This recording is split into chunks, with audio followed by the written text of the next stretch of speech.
સુરેન્દ્રનગર શહેર જાગૃત નાગરિક ઘનશ્યામભાઈ પરમાર સુરેન્દ્રનગર શહેર અને વઢવાણ શહેરની નગરપાલિકા મહાનગરપાલિકા બન્યા પછી સુરેન્દ્રનગર શહેરમાં તે વચ્ચે અમુક ટાઈમ દૂષિત પાણી આવતું હતું અને વઢવાણમાં ઘણા ટાઈમથી દૂષિત પાણી આવે છે.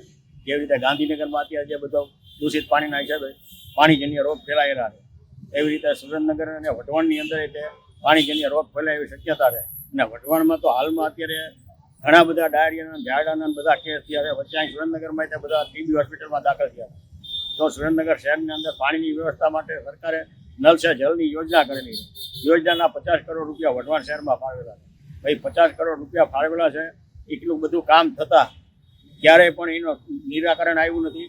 અને હાલમાં ગંદુ પાણી આવે છે. 1 વર્ષથી છેલ્લા મસ્જિદ ચોકમાં, કંસારાવાડમાં અને વઢવાણ શહેરમાં મેઇન વિસ્તારમાં જે અંદરગાળાનો વિસ્તાર છે ત્યાં ખૂબ જ પાણી ગંદુ આવે છે અને લોકોને ટાઇફોઇડ ને ડાયરિયા ને એવા બધા પાણીજન્ય રોગ થાય એવી શક્યતા ખૂબ વધી ગઈ છે.